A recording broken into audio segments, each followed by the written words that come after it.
Friend, আজকে আমি আপনাদের সঙ্গে একটা নতুন রেসিপি শেয়ার করতে এসেছি যার নাম হোয়াইট সস পাস্তা, যেটা খেতে খুবই টেস্টি, বাচ্চাদের খেতে খুবই ভালো লাগে। তো এতে কি কি ইনগ্রিডিয়েন্টগুলো লাগছে সেগুলো আমি আপনার সঙ্গে শেয়ার করতে যাচ্ছি। তো আমি এই হোয়াইট সস পাস্তার জন্য এই ম্যাকারনি পাস্তা নিয়েছি। তো প্রথমে আমি প্যানে জল দিয়েছি গরম হতে। যখন এই জলটা ফুটে আসবে আমি এতে অল্প একটু সল্ট দেব আর অল্প একটু অয়েল দিব। এটার পর যখন জলটা আমার ফুটে আসবে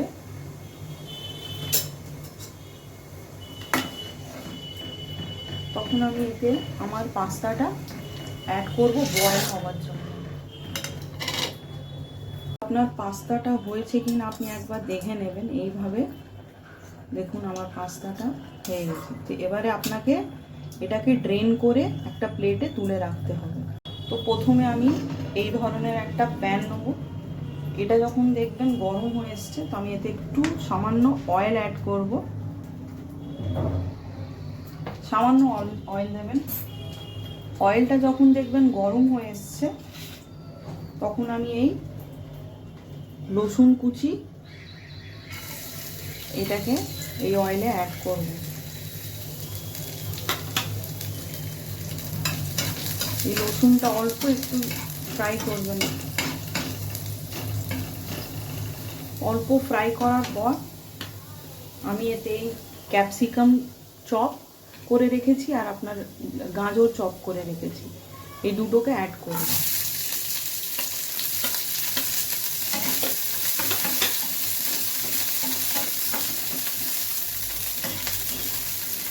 সামান্য একটু নুন অ্যাড করে দেবেন। এটা অল্প একটু নাড়াচাড়া করে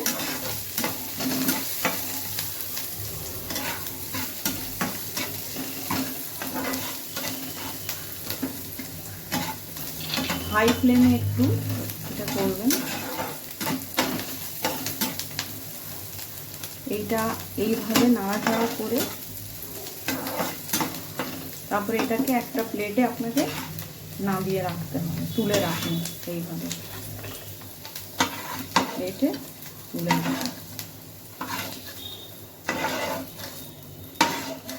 তো এবারে আমরা হোয়াইট সস পাস্তার জন্য এবারে হোয়াইট সসটা কিভাবে বানাচ্ছি ওটা আপনাকে দেখাচ্ছি।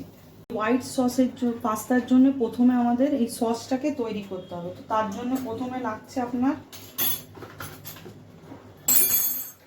2 চামচের মতো আমি এই বাটার নিয়ে নিলাম। বাটারটা যখন মেল্ট হয়ে আসবে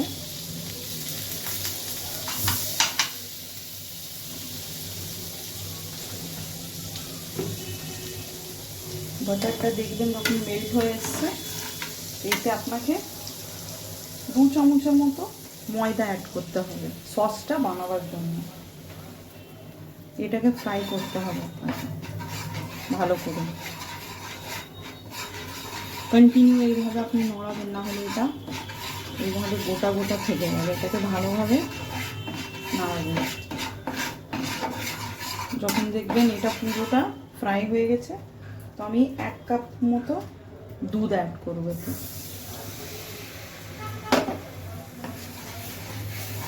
কন্টিনিউ এটাকে নড়াবেন। এটা যতক্ষণ না দেখবেন একটু ঠিক হয়ে এসছে ততক্ষণ এটাকে একটু নড়াবেন। দেখুন, তো এইভাবে একে নাড়াতে থাকবেন। দেখুন একটু কালারটা চেঞ্জ হয়ে এসছে, একটু থকথকে হয়ে এসছে। তো এই সময় যে ভেজিসগুলো আপনি ফ্রাই করে রেখেছিলেন সেগুলো অ্যাড করে দেবেন।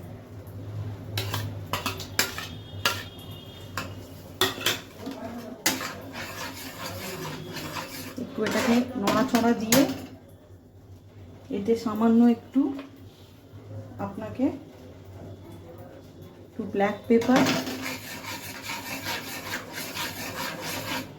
দিয়ে নাড়াচাড়া করে তারপর আপনি যে পাস্তাটা বয়েল করে রেখেছিলেন সেই পাস্তাটা এতে অ্যাড করতে হবে।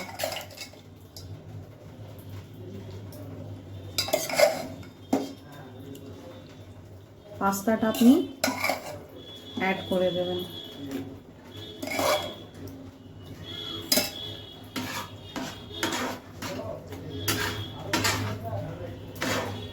তো এইভাবে আপনাকে নাড়িয়ে চাড়িয়ে ভালো করে এটা পাস্তাটাকে এর সঙ্গে মিক্স করে, এই সময় আপনাকে আবার অল্প আমি রেখেছিলাম আপনার ব্ল্যাক পেপার দেব। তারপরে আমি অরিগ্যানো দেব।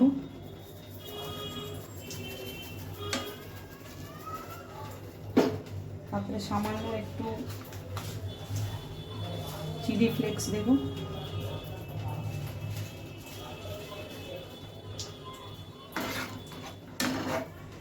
আপনাকে যদি নুন কম লাগে তো আপনি অল্প একটু নুনও দিতে পারেন, আমি সামান্য একটু দিলাম। তারপরে আমি শেষে এতে চিজ দেব। আপনি মোজারেলা চিজ দিন, या এমনিও চিজ, আমুল চিজও দিতে পারেন, কোনো ব্যাপার নেই। এবার এটাকে ভালো করে নাড়িয়ে ছাড়িয়ে